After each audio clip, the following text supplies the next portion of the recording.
الحمد لله رب العالمين والصلاة والسلام على رسول الله وعلى آله وصحبه ومن والاه. horta mid weeyaane wabaa uu yahay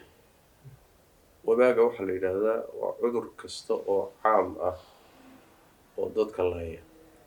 faafana wabaa baa la yidhaahdaa marka wabaa uu yahay dooddu waxay ka taagan tahay daacuun ma yahay mise ma ah culimadu loo ra'yi way qabaan qaar waxay leeyihiin daacuunka iyo wabaagu waa isku mid oo waa laba kelimo oo mutaraadif oo hal shay magac u wada ah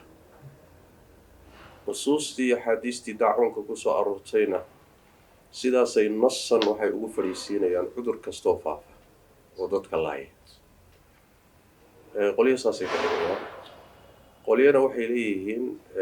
wabaagaa ka guda weyn daacuunka oo wabaagu waa cudur kastoo faafa dadka laaya si deg deg u faafa noloshooda saameeya daacuunkuse waa cudur khaasa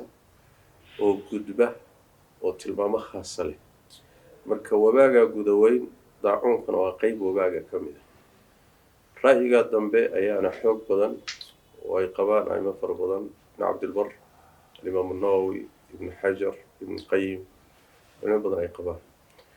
waxaa xoojinayaa inuu daacuunku cudur khaasa yahay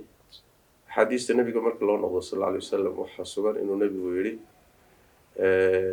daacuunku waa muxuu ahay wakzu acdaa'ikum min aljin wakziga waxaa la yidhaha durid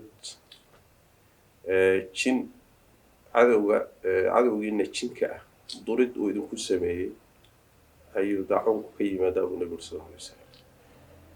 marka weliba duridda waxaa la yidhaha wakziga waa duridda aan wax duleelinaynin oon aan waxba ka dhex baxaynin yani sidii tantoomo oo kale ah waa midaas horta nebigu sal alla alay wasalam qeexad gooni u sameeyey waa midda labaadee xadiid kalaa jira axmed iyo nasaa-i ay soo saareen min xadiidi cirbaad ibnu saariya oo uu nebigu leehy sal alla alay wasalam dadkii daacuunka u dhintay ayaa aakhare waxaa isku qabsan doona shuhadadii iyo dadkii gogashooda ku dhintay si caadiya isaga dhintay shuhadadu waxay leeyihiin ay ku doodayaan rabbiyow walaalahana weye sidii annaga naloo dilay baa loo dilay qoladan kale ee aan gogashooda ku dhinteen shahiidiinna waxay ku doodayaan rabbiyow gogashii ku dhinteen dagaalkumayna dhimanin marka alla wuxuu leeyahy tabaaraka watacaala malaa'igta fiiriya haddii nabaradooda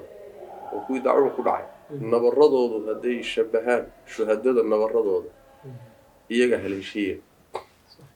haddii la fiiriyo marka nabaraa ku yaala dhaawacyaa ku yaala marka waxaa meesha laga qaadanayaa qeexitaanka ay u sameeyeen culimada qaar ka mid oo daacuunku inuu yahay waa nabaro jidhka ka soo baxa kadibna booga noqdo caabuq sameeya jidhka laabatooyinkiisa inta badan u badan yihiin markuu soo baxo farahana wuu ka soo baxaa iyo gacmaha markuu soo baxo wuxuu noqonayaa marka kasoo bax weyn markaasuu dhacaan iyo wuxuu yeelanayaa ur buu yeelanayaa intii agagaarkiisa oo dhanna midabkii waa bedelaya markuu waxoogaa ruuxa hayana markaa wuxuu u wareegayaa wadnuhu u wareegayaa wadnaha markaasi sidaasuu marka geeri ku keenaa marka waa xanuun khaasa oo tilmaamo khaasa leh sidaa marka la yidhaahdo xagga inuu faafo dadkana laayo si deg degana u faafo wuu la wadaagaa wabaaga kale laakiin wuu ka khaasan yahay oo waa cudur khaasa